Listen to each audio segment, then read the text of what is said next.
Bom dia, a paz do Senhor Jesus, bom dia a todos. Queridos, eu quero compartilhar uma palavra com vocês nessa manhã. Quero dizer que não é muito a minha praia, nós temos um especialista nessa área aqui na igreja, que é o pastor José Carlos Pereira. Ele é doutor em finanças, fala sobre finanças, instrui a igreja sobre finanças. Nós, na semana que vem, no dia 7, próximo sábado, 7 de março, nós teremos aqui na Igreja Adã o seminário de finanças, onde contaremos com uma palestra do próprio pastor Pereira. Também ele terá o apoio do Rodrigo Jorge e também do Maicon. Eles estarão aqui ministrando. Começará às 9 da manhã e terminará às 18 horas. Nós realizaremos aqui na igreja um almoço de comunhão, um almoço de amor, uma refeição de amor. E aí nós encorajamos todas as pessoas a se inscreverem. Restam poucas vagas. Nós estamos com as inscrições abertas lá no site. Você pode entrar lá, igrejadam.com.br, e fazer a sua inscrição se você ainda não fez, ok?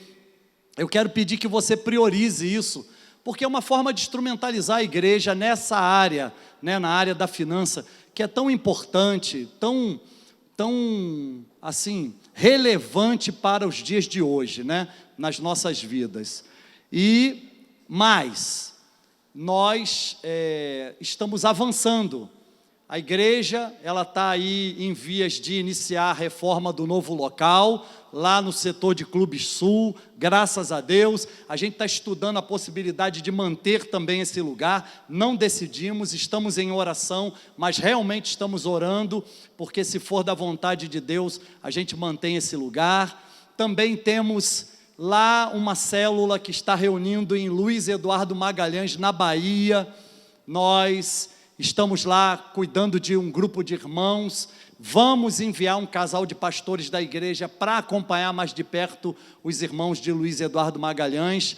Em setembro, estaremos enviando um casal de pastores da igreja para Orlando também, lá nos Estados Unidos, para procurar juntar um grupo de irmãos que já estiveram, um grupo de irmãos que já esteve com a gente, foi gente batizada por nós. Eu tive a alegria e a honra até de celebrar alguns casamentos de irmãos que estão morando hoje lá, e a gente vai encaminhar um casal de pastores para ministrar um curso e tentar de alguma forma iniciar uma célula lá. Tudo nosso parte de uma célula, ok? Essa semana, por exemplo, eu fiquei muito feliz quando 2 casais da igreja me procuraram e disseram: pastor, nós queremos abrir uma célula em nossa casa. É impressionante isso, E aí eu quero te dizer que uma célula pode funcionar com 3, com 4 pessoas, não precisa ser um grupo enorme para que seja uma célula. O importante é dar início. Eu costumo dizer que uma célula que reúne até com um grupo menor de irmãos, é mais fácil dela crescer. Então a gente entende dessa forma. Mas como eu disse, nessa manhã eu quero falar sobre prosperidade.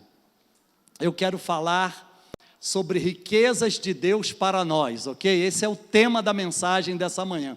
Riquezas de Deus para nós. Como eu disse, a gente tem um especialista na igreja, mas Deus mexeu muito no meu coração para que a gente pudesse conversar um pouquinho nessa manhã sobre riquezas de Deus para nós, riquezas extraordinárias, As riquezas de Deus são riquezas extraordinárias, e extraordinário é exatamente aquilo que nos surpreende, que salta diante de nós e percebe-se que é uma coisa gloriosa, uma coisa grandiosa.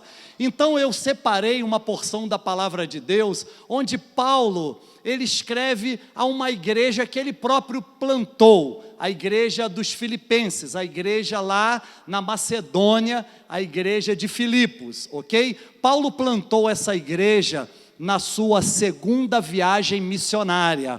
Paulo chegou ali, aqueles irmãos abriram o coração com alegria, receberam a palavra, e Paulo então ficou ali por um período de tempo e deixou uma igreja constituída. Essa igreja é reputada por Paulo como a igreja da alegria, a igreja generosa, porque essa igreja, mesmo sendo uma igreja pequena, uma igreja que estava vivendo um tempo de crise, inclusive a região era uma região que estava vivendo historicamente um período de crise, mas Paulo encontrou ali corações generosos, corações doadores, corações que estavam dispostos a comunicar com os santos de Jerusalém, enviando uma oferta considerável para os santos de Jerusalém e da Judéia. E aí Paulo então escreve aos Filipenses, e Paulo narra o seu próprio testemunho, a sua própria experiência. E é interessante que Paulo, o capítulo que a gente vai ler é capítulo 4, tá, gente? Nós vamos ler do verso 18 ao verso 20, mas um pouquinho antes, Paulo diz para os filipenses, ele diz, olha, eu de tudo e em todas as coisas eu tenho experiência, eu aprendi a viver contente, alegre, feliz, em toda e qualquer situação, eu sei ter abundância, sei ter escassez, eu sei estar vestido, eu sei estar nu, eu em tudo e em todas as coisas já tenho experiência. Aí então no verso 13 do capítulo 4, que ele disse algo que todos nós costumamos repetir costumeiramente, né? Ele diz, posso todas as coisas naquele que me fortalece. Mas eu quero chamar a atenção para o testemunho pessoal de Paulo. Paulo estava rico, Paulo estava enriquecido, Paulo estava desfrutando do melhor tempo da sua vida, mesmo estando com a idade avançada.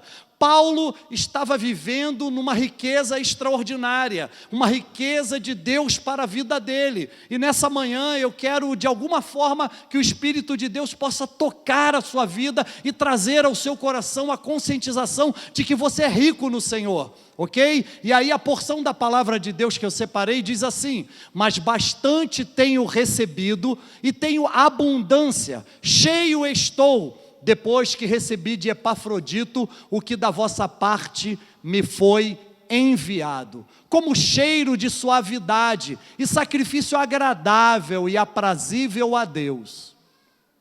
O meu Deus, segundo as suas riquezas, suprirá todas as vossas necessidades em glória por Cristo Jesus. Ora, a nosso Deus e Pai seja dada glória para todo sempre. Amém.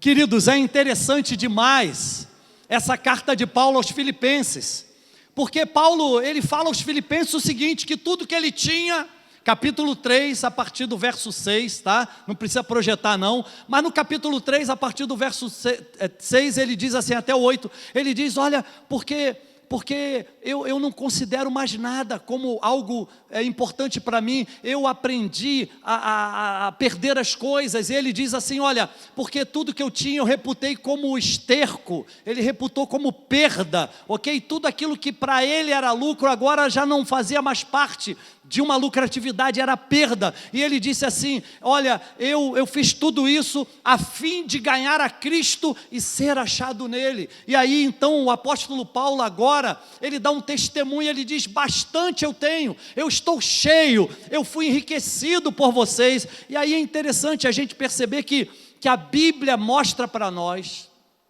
homens e mulheres, que foram enriquecidos por Deus.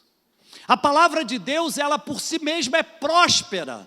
A palavra de Deus por si mesma, ela traz a prosperidade. A palavra salvação no grego, sozo, significa libertação, cura e prosperidade. Então eu quero nessa manhã falar sobre o evangelho da prosperidade a você. Eu quero, na verdade, de alguma forma desconstruir talvez um pensamento perigoso, que talvez tenha sido lançado na sua mente, no seu coração, de que a gente precisa viver miseravelmente, de que a gente precisa estar o tempo todo endividado. Eu quero te dizer que uma das marcas que esse evangelho de Deus traz à nossa vida, é nos fazer viver o quê? Em ampla suficiência, ter prosperidade na nossa vida. E aí é interessante que, por exemplo, a Bíblia mostra para nós homens que foram prósperos. Abraão, ele ainda não tinha tido seu nome mudado para Abraão, ele se chamava Abrão, pai elevado. Mas o que acontece? Gênesis capítulo 12, verso 2, a Bíblia diz que Abraão, ele ia sendo enriquecido por Deus, em fazenda, em gado, em ouro, em prata. Ou seja, Deus estava prosperando a vida de Abraão.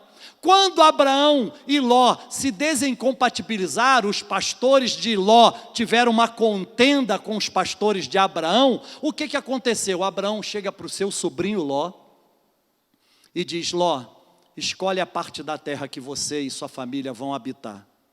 E aí Ló olhou para as campinas do Jordão e viu que a terra era boa, era uma planície.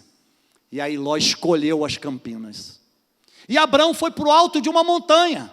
Deixa eu te dizer, aquela região é o seguinte, naquela região montanhosa, naquele lugar é o seguinte, na época de verão é sol causticante, e na época de inverno é geleira. E aí imagina Abraão com a sua família, todos os seus empregados, o seu gado, as suas tendas armadas em cima de uma colina. E foi assim que Abraão viveu por um período de tempo. E a Bíblia fala que Ló e sua família foram parar onde? Em Sodoma e Gomorra. Veio a saraivada de pedra de fogo, destruiu-se a Sodoma e Gomorra, e Ló foi tirado daquela cidade. Há uma desgraça, a mulher de Ló é virada a estátua de sal. E aí Abraão então resgata o seu sobrinho. E Deus, lá no alto daquela montanha, fala para Abraão: Abraão, olha para o norte, olha para o sul, olha para o leste, olha para o oeste, aonde a tua visão alcançar, é exatamente a terra que eu vou dar a você e a tua descendência para sempre. Isaac, filho de Abraão, herda essa promessa. E vai, no capítulo 26 de Gênesis, vai parar numa cidade que havia sido trabalhada pelo seu pai, e essa cidade chama-se Gerar. E aí Isaac e sua família, com muita sede, com muitas necessidades, chegam em Gerar, e o que acontece? Os poços estão entulhados. Os poços que Abraão, pai de Isaac, havia cavado, estavam entulhados. E aí Isaac e sua família têm um trabalho tremendo de desentulhar os poços.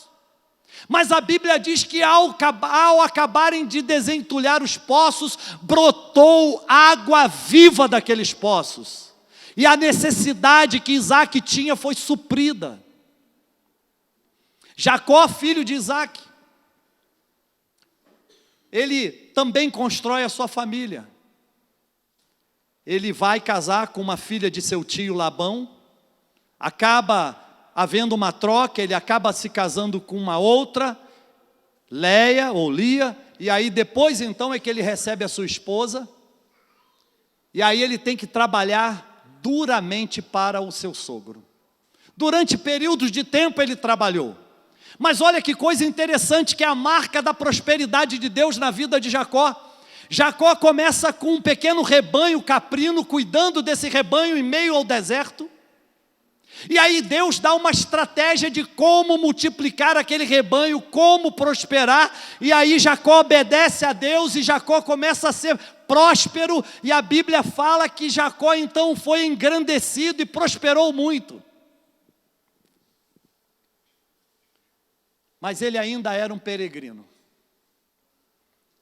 Em Gênesis 28, ele sai de Beersheba e vai para Harã.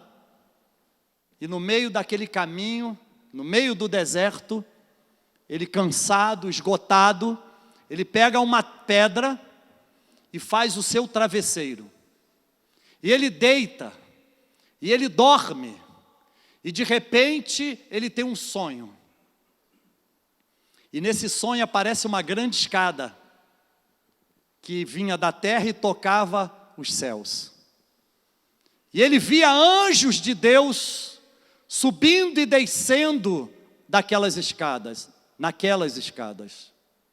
E aí então ele acorda no seu sonho, E ele diz: verdadeiramente Deus está neste lugar. Este lugar não é outro senão a porta dos céus, a casa de Deus. Mas olha que coisa interessante. Jacó então ele faz um voto a Deus, uma oração, e ele diz assim: Senhor, se o Senhor for comigo nessa minha peregrinação por essa região, se o Senhor me der pão para comer, e se o Senhor me der vestes para vestir, eu tudo entregarei ao Senhor, eu servirei ao Senhor, o Senhor será o meu Deus. E ele diz mais: se a sua mão me sustentar, até que eu chegue ao final dos meus dias, de tudo te darei o dízimo. E assim foi feito. E o que dizer de Davi? Um rei que ainda era um menino, um jovem, quando o profeta Natã chega para ele e diz o seguinte: eis que te tirei de detrás da malhada e te coloquei por príncipe de todo Israel. Sabe, aconteceu o seguinte, levou um tempo, anos, para que isso pudesse acontecer de fato, mas Davi aguardou a promessa de Deus para a sua vida, e Deus prosperou a vida de Davi, tanto que a história do rei Davi é contada em toda a humanidade, por toda a história universal, ao longo dos séculos. Paulo era um homem rico, esteve preso por 2 anos pagando o aluguel do seu próprio bolso, uma prisão domiciliar. Paulo, ele diz aqui para nós: bastante tenho recebido, ou seja, Deus não tem deixado me faltar nada. Então eu quero observar com vocês nessa manhã 3 leis básicas para riquezas extraordinárias de Deus para a nossa vida. A primeira, entregar ou consagrar tudo ao Senhor. É necessário que a gente entenda que Deus trará uma riqueza extraordinária à nossa vida, se nós de fato consagrarmos tudo a Ele. E eu quero te dizer que tudo é tudo mesmo. O Salmo 37, versículos 4 e 5 diz lá: deleita-te no Senhor, confia nele, e Ele satisfará o desejo do teu coração. Entrega o teu caminho ao Senhor, ou seja, consagre o teu caminho ao Senhor, e Ele tudo fará. Escuta, é Deus que está dizendo para mim e para você: se você consagrar a mim todas as coisas, eu entrarei com as minhas riquezas abundantes na sua vida. E aí é interessante que a gente percebe que entregar, consagrar, é de fato confiar plenamente no poder de Deus. É confiar, gente, que Deus de fato vai suprir toda a nossa necessidade. É confiar que nada vai se abalar quando nós estamos aos cuidados de Deus. Quando nós somos submetidos aos cuidados de Deus, nada vai se abalar. O Salmo 125, no verso 1: os que confiam no Senhor são como os montes de Sião, que não se abalam, mas permanecem para sempre. Escute, ainda no Salmo 37, versículos 25 e 26, o que Davi diz? Fui moço, e agora sou velho, mas nunca vi o justo nem a sua descendência mendigar o pão. E ele diz: empresta, compadece-te, e a sua semente será abençoada. Sabe, há um segredo espiritual quando nós entregamos ou consagramos a Deus a nossa vida, ou consagramos a Deus tudo que há em nós. Deus, Ele entra com a sua provisão e nos promete bênçãos, ou seja, as nossas bênçãos não serão somente retidas em nós, elas transbordarão de nós para os nossos descendentes. A semente que Deus lança na nossa vida, ela transborda e alcança a vida de todos os nossos descendentes. Eu disse aqui ontem no Vida Magistral para os homens, eu disse: a oração pavimenta a estrada da bênção. Sabe, quanto mais nós oramos, mais pavimentada ficará a estrada da bênção. Deus tem bênçãos para todos os seus filhos, mas enquanto os seus filhos não oram, a estrada ela é íngreme, a estrada é acidentada, a estrada é esburacada, e aí as bênçãos elas vêm atrás de você, mas elas custam a chegar. Mas quando nós oramos, a estrada está pavimentada, está plana, e as bênçãos fluem e nos alcançam, e alcançam também a nossa descendência. Então, essa lei básica da riqueza extraordinária de Deus para a nossa vida implica em que a oração é que vai, de fato, fazer com que a gente venha doar para o reino. A oração, ela vai fazer com que a gente tenha o nosso coração orientado para doar. Doar, o ato de doar vem exatamente pelo fato da gente se entregar na oração. Quanto mais oramos, mais ouvimos a voz de Deus, mais Ele tem o controle da nossa vida. O soberano, o eterno, Ele quer ter o controle da nossa vida, mas é necessário que a gente ore. É necessário submeter a Ele tudo em oração. Por isso o apóstolo Paulo escreveu aos Tessalonicenses e disse: orai sem cessar. E aí eu quero te dizer que a oração traz o quê? A oração traz relacionamento com Deus, faz com que a gente saiba de fato quem é esse Deus. E a oração faz com que o nosso coração se torne um coração doador. Eu não sei se você já experimentou isso, mas eu acho lindo quando a gente percebe na vida da igreja alguém que tem um coração doador. Alguém que não retém, alguém que doa, alguém que consagra, alguém que entrega. Nós estamos vivendo um período de muitas bênçãos exatamente porque Deus, através do Espírito Santo, tem tocado o coração de muita gente para doar. E aí uma das coisas mais lindas é que em tudo nós temos o quê? Ampla suficiência. Eu quero compartilhar com vocês 2 homens, dentre muitos que eu conheci na minha existência até aqui, com esses 55, quase 56 anos de idade, que foram homens, que são homens que têm um coração doador. Primeiro é o pastor José Carlos Pereira. Eu acompanho o Zé Carlos há quase 16 anos de idade, de caminhada. Eu sou o discipulador dele, e a gente compartilha sempre todas as coisas, e nós já vivenciamos situações dificílimas na vida da Igreja Adã. E o José Carlos, ele sempre foi muito transparente comigo. E um dia, Deus ministrou ao meu coração algo a respeito da vida profissional dele.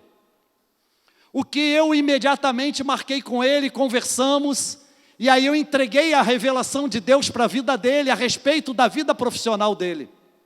E aí então ele entendeu que era um plano de Deus, algo para a vida dele. Deus queria realizar algo na vida profissional dele. E ele recebeu aquela palavra profética. E aí não demorou muito tempo, ele compartilhou comigo: pastor, eu recebi uma revelação. Deus falou comigo o seguinte: meu filho, até aqui você tem dado o seu dízimo, entregado o seu dízimo do líquido. Mas daqui para frente eu quero te abençoar ainda mais, entregue do bruto. Ele me procurou, certamente depois de conversar com a sua esposa Angélica, mas me procurou, foi um dos primeiros. E aí ele me procurou e disse: pastor, Deus me falou isso, e daqui para frente eu darei o meu dízimo do bruto. Olha que coisa interessante. Deus foi prosperando a vida dele, e de lá para cá ele vem doado, vem doando, e é interessante a gente perceber que quanto mais ele doa, mais Deus multiplica. Eu sou prova viva do tanto que Deus tem abençoado a vida deste homem. Segundo, esse eu não tive o privilégio de conhecer pessoalmente, foi pela mídia, pelos veículos de comunicação. Mas há um homem que teve experiências com Deus através da oração. Esse homem ficou famoso no mundo inteiro, despontou durante décadas no mundo inteiro com canções extraordinárias. E aí, interessante que esse homem teve a sua própria experiência com Deus na oração. Porque Deus se revela a nós na oração. E quando nós oramos, o nosso coração é orientado para sabermos aquilo que a gente de fato deve fazer. Sabia, é na oração que Deus vai dizer para você: meu filho, minha filha, doe isso, doe aquilo, entregue isso, entregue aquilo. É na oração. Não é o pastor que tem que te dizer. Não há como emitir um boleto de cobrança em relação a isso. Isso tem que ser uma coisa do coração. Mas eu quero passar um vídeo de 2 minutos de uma entrevista que este homem cedeu a um líder. E eu quero que você preste atenção, que você venha comigo para a gente entender como é que Deus tem o desejo de que a gente doe e de que a gente o conheça, sobretudo, nas nossas orações. Pode soltar, Brenda, por favor?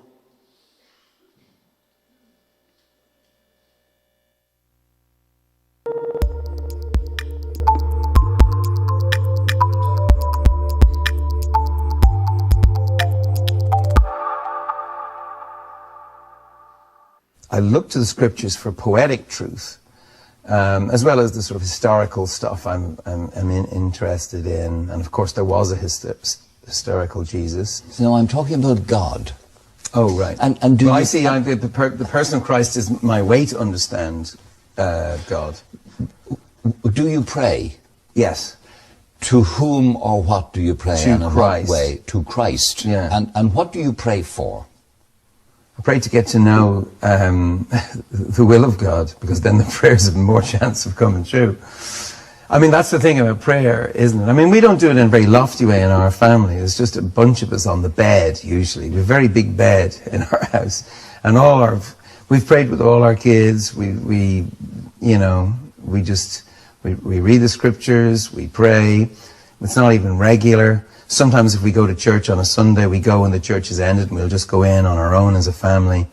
For peace and quiet. For peace and quiet, and we'll pray, usually about people that we know who are struggling with something, illness or so whatever. Then what or who was Jesus as far as you're concerned? I think it's a defining question for a Christian, is who was Christ. And I don't think you're let off easily by saying a great thinker or a great philosopher, or because actually he went round saying he was the Messiah. That's why he was crucified. He was crucified because he said he was the Son of God.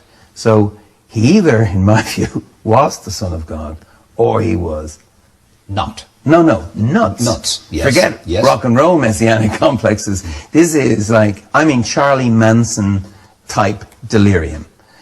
And I find it hard to accept that all the millions and millions of lives, half the earth, for 2,000 years, have been touched, have felt their lives touched and inspired by some nutter. I don't believe it. So therefore it follows that you believe he was divine. Yes. And therefore it follows that you believe that he rose physically from the dead. Yes, yeah, I have no problem with miracles. I'm living around them. I am one. So when you pray, then you pray to Jesus. Yes. The risen Jesus. Yes. And you believe that he made promises which will come true. Yes. I do. Bonovox, que foi vocalista, ainda é, da banda U2, ele nessa entrevista ele diz algo interessante, que me chama a atenção. Ele disse: eu não tenho dificuldade com milagres, eu vivo milagres o tempo todo. Ele diz: eu sou um milagre. Sabe, você é um milagre, você vive milagres o tempo todo. Será que você pode repetir comigo: eu sou um milagre? Será que você pode repetir comigo: eu vivo milagres o tempo todo?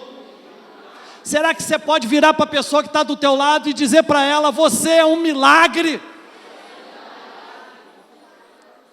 Sabe, ele disse que as promessas de Deus acompanham ele, as promessas de Deus são para os filhos de Deus. Eu quero te dizer que as riquezas de Deus para nós, as riquezas extraordinárias de Deus para nós, elas devem atrair o cumprimento da promessa, mas é necessário que a gente se relacione com esse Deus através da oração.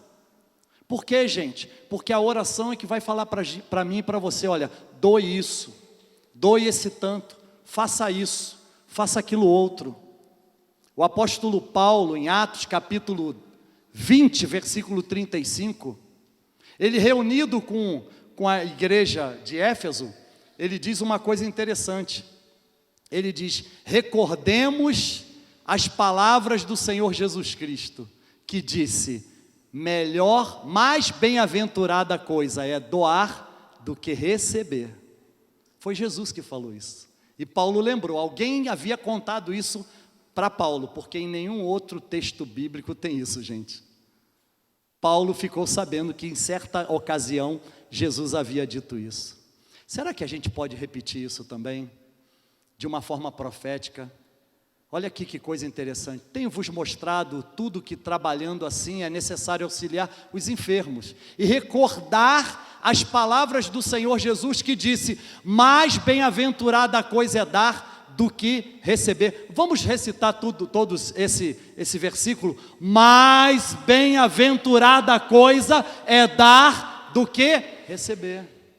Então é interessante que a gente perceba que exatamente no nosso ato de doar, no nosso ato de entregar, no nosso ato de semear, que a oração nos conduz a fazer tal coisa, e aí a gente gera o quê? Uma semente poderosa, uma semente confirmada pelo Espírito de Deus, de que há uma marca da prosperidade dele na nossa vida. E aí eu quero te dizer que quanto mais a gente semeia, mais Deus faz com que a gente colhe, que a gente venha colher.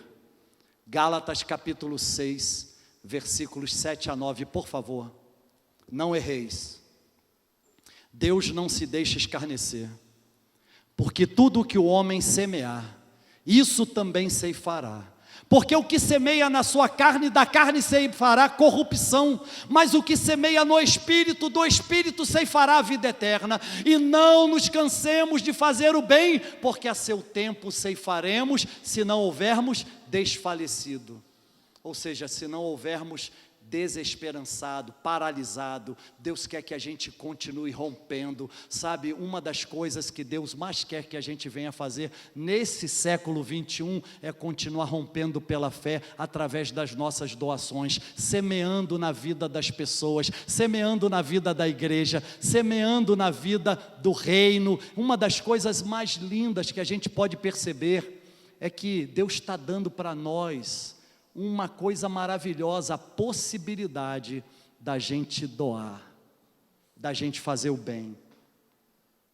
Há um sambista, compositor lá do Rio de Janeiro, Martinho da Vila. Ele teve uma experiência incrível. Ele foi lá para o Timor-Leste, ficou lá 1 ano no Timor. E lá ele montou escolas que amparavam as crianças e ensinava música às crianças. Eu não sei se você conhece a música timorense, mas a música timorense é muito animada, graças a Deus por isso. Ele voltou, e aí um jornalista lá no Rio de Janeiro, entrevistando ele, e falou: mas essa experiência toda sua, o que te traz à sua mente, o que mudou na sua vida? Ele começou a dizer: olha, eu só tenho uma coisa para dizer, pega bem fazer o bem. Parece uma coisa redundante, né? Pega bem fazer o bem, mas de fato, minha gente, pega bem fazer o bem, sabia? Lembremos-nos das palavras do Senhor Jesus: mais bem-aventurada coisa é dar do que receber. Bono Vox e a banda U2, em 2018, eles fizeram uma turnê mundial, que até tiveram aqui no Brasil. Amigos meus foram, ficaram maravilhados, oraram no meio do show e tal. Mas olha só, essa turnê tinha um nome, Árvore de Josué. Não sei se alguém aqui lembra disso. E aí interessante é que, por que Árvore de Josué? Quando entrevistaram ele, ele disse assim: conhecendo a história dos Estados Unidos da América, a gente percebeu que os cristãos foram da Inglaterra lá para o norte dos Estados Unidos, uma região fria, difícil. E aí o que acontece? E aí os cristãos receberam através da oração uma revelação: vão para o sul, no sul vocês encontrarão uma terra próspera. E eles começaram a peregrinação, de norte a sul. Quando chegaram numa região desértica na Califórnia, viram ao longe várias árvores pequenas. E aí então eles começaram a apelidar aquelas árvores, árvores de Josué, porque eles se lembraram de como Deus tirou o seu povo com braço estendido, mão forte da escravidão do Egito e peregrinou com eles pelo deserto, mas levou o seu povo a uma terra chamada terra de Canaã, que mana leite e mel. Sabe de uma coisa? Assim como Deus tirou o seu povo lá do Egito e levou para uma terra próspera, assim nessa manhã Deus quer fazer com você e comigo. Deus quer nos tirar do Egito da decepção, do Egito da falência, do Egito da incredulidade, do Egito da pobreza e nos levar para uma terra abençoada que mana leite e mel. Eu quero declarar profeticamente que os seus projetos não estão falidos, que não haverá falência na sua vida e nem na sua família. A mão de Deus potente e abençoadora está estendida sobre você. E eu quero te dizer uma coisa: aquilo que no passado foi amargura, decepção, trauma, nessa hora Deus transforma em um potencial de bênção. Creia, você não está sozinho, há um Deus poderoso do seu lado e Ele vai te fazer entrar nessa terra. Ei, Ele manda te dizer o seguinte: não tenha medo, porque eu sou contigo. Quando você passar pelo fogo, eu estou com você. Quando você for para o mais profundo do vale, eu estou contigo. Se você estiver no alto da montanha, ali a minha mão te alcança. Oh, aleluia! Glória, glória, glória, glória! Glória a Jesus!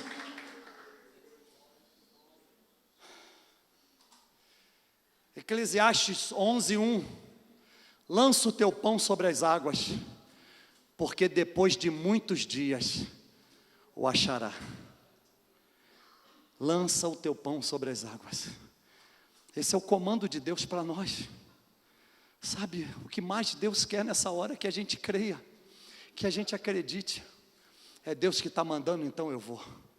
Se é Ele que está me enviando, então eu posso. Se é Ele que está prometendo, então eu creio. Oh, querido, querida, sabe, esse é o tempo de Deus. É um tempo de prosperidade, é um tempo de riqueza extraordinária.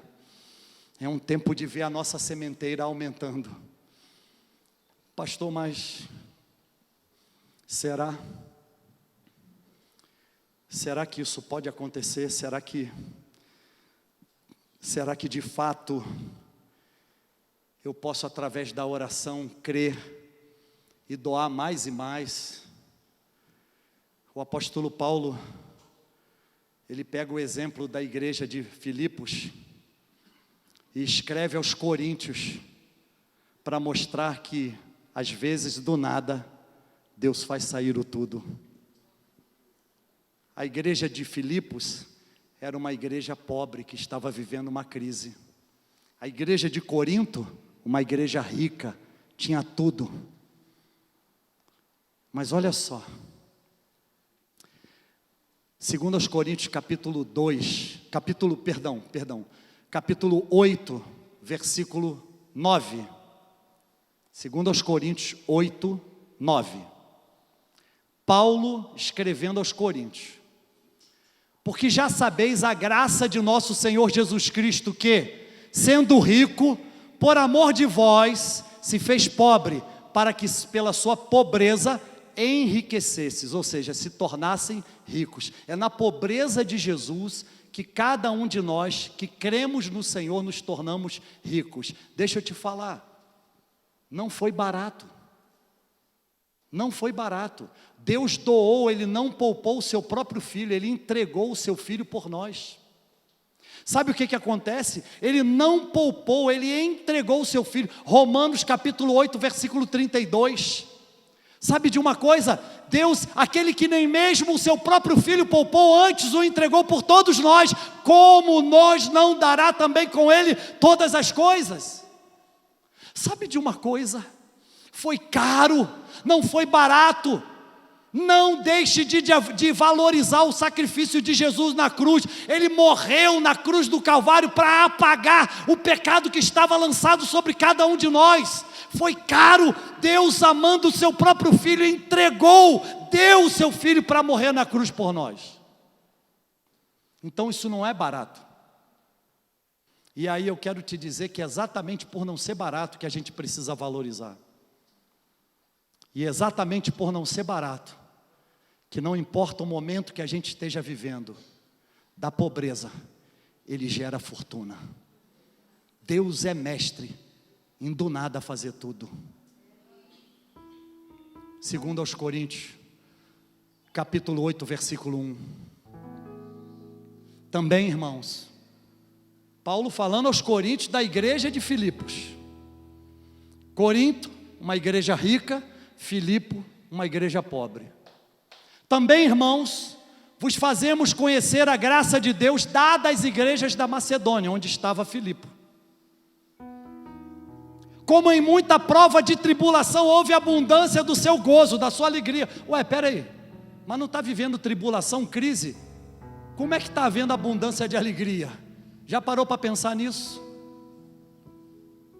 E como a sua profunda pobreza abundou em riquezas da sua generosidade. Veja bem, em meio à profunda crise, à profunda pobreza, eles tiraram muito, eles abundaram em riquezas da sua generosidade. Deus conhecia o coração daquela gente, sabia que o coração deles era um coração doador, que se entregava sem reserva. Verso 3. Porque segundo o seu poder, o que eu mesmo testifico, testemunho, Paulo falando, e ainda acima do seu poder deram voluntariamente. Eles foram além do que podiam, gente. Eu fico vendo Paulo falando, peraí gente, vocês estão no meio de uma crise, que negócio é esse de dar? Peraí, vamos cuidar de vocês. Eles, não impeça, não impeçam. Verso 4. Pedindo-nos com muitos rogos que aceitássemos a graça e a comunicação deste serviço que se fazia para com os santos. Ou seja, eles imploraram, Paulo, nós não vamos sossegar enquanto você não permitir que a gente levante uma oferta para os nossos irmãos lá na Judéia. E aí Paulo pega isso e diz assim, olha aí, Coríntios, e vocês vão fazer o quê? Eu creio que Deus nessa hora está falando comigo e com você. Ei, filho, filha, e vocês vão fazer o quê? Existem projetos, existem sonhos, existem lugares para serem alcançados. O que é que vocês farão? Verso 5. E não somente fizeram como nós esperávamos, mas a si mesmos se deram primeiramente ao Senhor e depois a nós, pela vontade de Deus. Primeiro, entregaram suas vidas ao Senhor.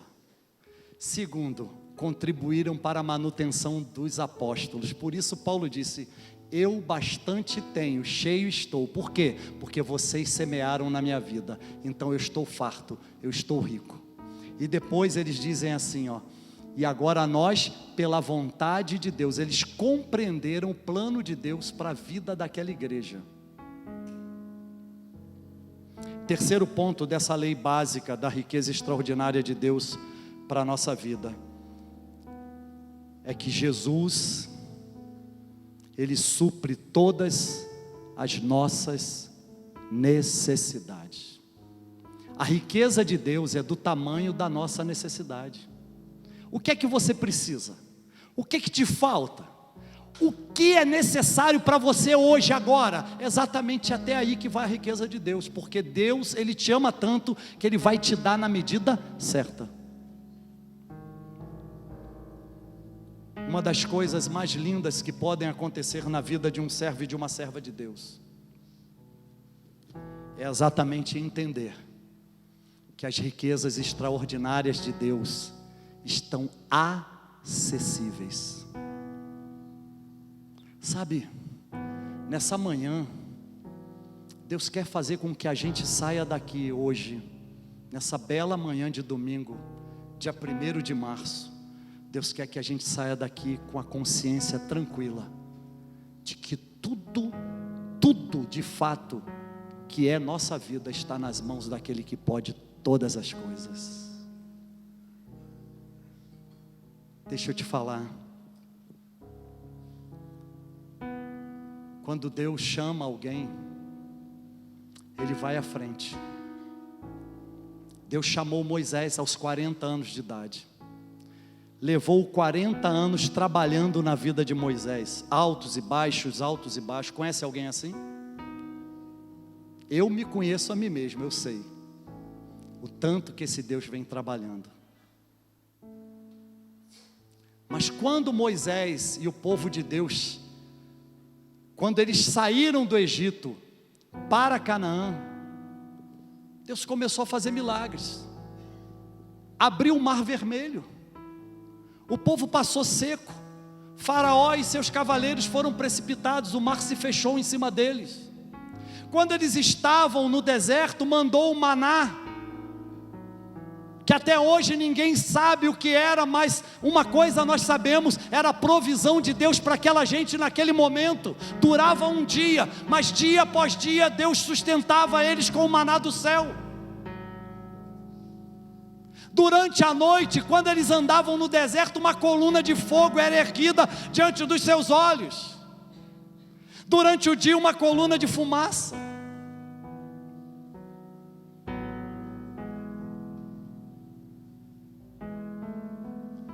Sabe, Deus fez tanta coisa, sustentou Moisés com mão forte,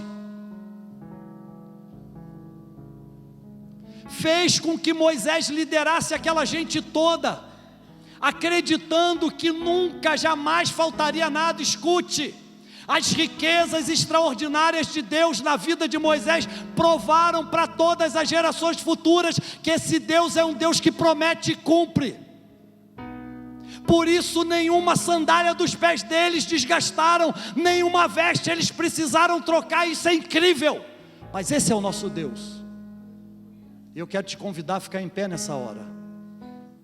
A turnê Árvore de Josué gerou uma renda de bilhões de dólares. A maior parte dessa renda foi doada para projetos humanitários.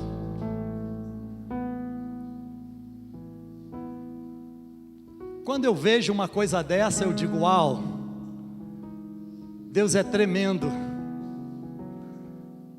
E Ele vai falando para a gente nas coisas inesperadas. Ele vai nos surpreendendo nos detalhes em que a gente sequer às vezes percebe. Porque Deus poderia fazer aqui agora uma coisa portentosa, mas nesse momento Ele precisa falar mais suavemente ao meu e ao seu coração, dizendo: filho, filha, olha para dentro de si e veja se em algum momento te faltou alguma coisa.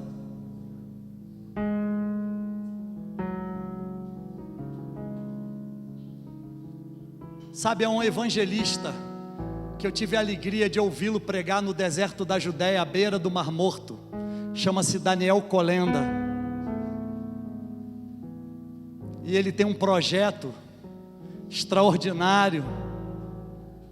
E a fundação que ele dirige, que é uma fundação de evangelistas, eu falei aqui ontem, eles separam um tempo do dia, todo dia, onde cada um estiver, para naquele momento para orar. Eles não oram muito não, mas eles oram. E aí a fundação que eles dirigem tem um projeto voltado para o povo americano que diz o seguinte: olha, uma alma na África por $1. $1, uma alma. E aí o americano gosta de doar e doa muito mais. Sabe o que está acontecendo? Eles estão varrendo a África com uma mensagem de que Jesus é o Senhor e o Salvador. E vidas e mais vidas estão sendo transformadas, milagres, curas extraordinárias estão acontecendo.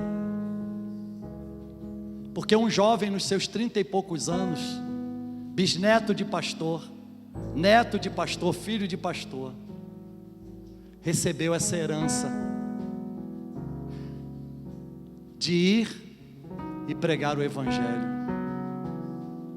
Talvez você não possa ir à África com a gente, mas a sua oração pode chegar lá.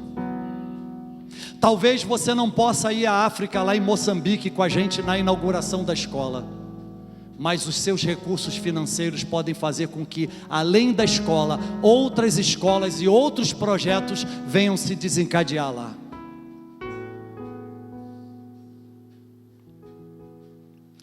Lembremos das palavras do Senhor Jesus: mais bem-aventurada coisa é dar do que receber. Se a gente soubesse o potencial que há em nós para realizar coisas, nós simplesmente nos lançaríamos, porque o resto é com Ele. Fiel é aquele que fez a promessa. Talvez você esteja com a gente aqui nessa manhã, e você até esperava uma mensagem diferente, mas agora mesmo o Espírito Santo está tocando na sua vida, dizendo: filho, filha, eu tenho dado tantas coisas a você, eu tenho feito tantas coisas a você.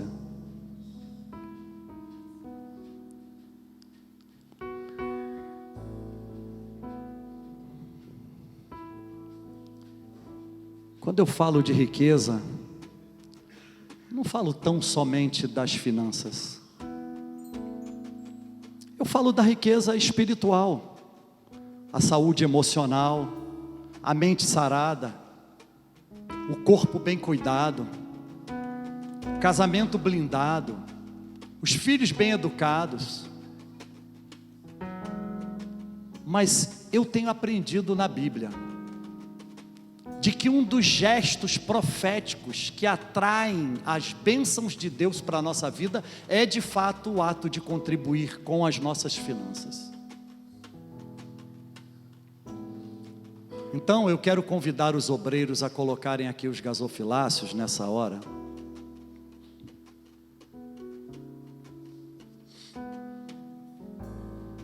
E eu quero te dar a oportunidade de contribuir. Contribuir segundo você propôs no seu coração. Talvez você nunca tenha dado uma oferta como essa que você está sentindo o seu coração arder e a voz de Deus dizendo: pode dar, meu filho, pode dar, minha filha, porque eu vou te abençoar. Sabe, uma das coisas que nós como igreja precisamos entender é que nós devemos sempre contar com a generosidade de nosso próprio povo. Já pararam para pensar que nessa nossa experiência de uma igreja comunitária como a nossa, a gente tem sido sustentado o tempo todo até aqui pelas ofertas e dízimos dos irmãos que são membros desta igreja? É impressionante o que tem acontecido entre nós. E a nós nos cabe administrarmos tudo isso com muita austeridade, com muita prudência, com muito equilíbrio. Não se trata de construir um prédio, se trata de reunir pessoas. Igreja não é construir prédio, igreja é reunião de pessoas. Eu vi um grande empresário norte-americano esses dias, de uma empresa que está no mundo inteiro, dando um depoimento. E aí o jornalista que entrevistava ele perguntou: qual é o segredo do sucesso de vocês? Eu não vou falar o nome da empresa que todo mundo vai conhecer, mas ele disse assim: o sucesso do nosso negócio está de que o nosso negócio não se trata de máquinas ou prédios. O nosso negócio se trata de pessoas. A gente simplesmente entregou a um grupo de pessoas para que eles pudessem nos ajudar na realização da coisa, e as coisas foram avançando além das nossas expectativas. Deixa eu te dizer uma coisa. Um homem de Deus precisava construir um lugar, e procurou esse homem que eu vi ele sendo entrevistado. E aí um homem de Deus virou para ele e foi recebido no escritório dele e disse: olha, eu tenho esse projeto aqui. E apresentou o projeto, um projeto para cuidar de crianças aqui no Brasil. E esse homem de Deus eu conheço.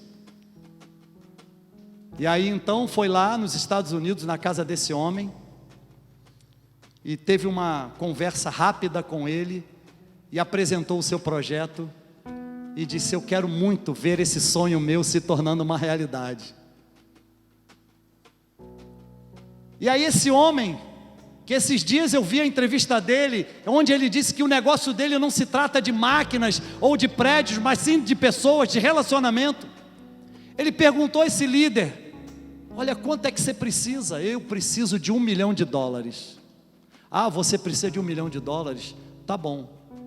Fez um cheque de $2 milhões, está aqui. Essa é a minha semente nesse projeto. Essa é a minha semente nesse projeto. As riquezas extraordinárias de Deus para nós. Quando nós recebemos tanto de Deus, nós precisamos deixar que isso transborde, deixar que isso vá além, de que isso não fique retido. Daí eu tenho uma pergunta para você nessa hora, e quero te deixar bem à vontade. Qual será a tua semente nessa hora? Qual será a tua semente nessa hora?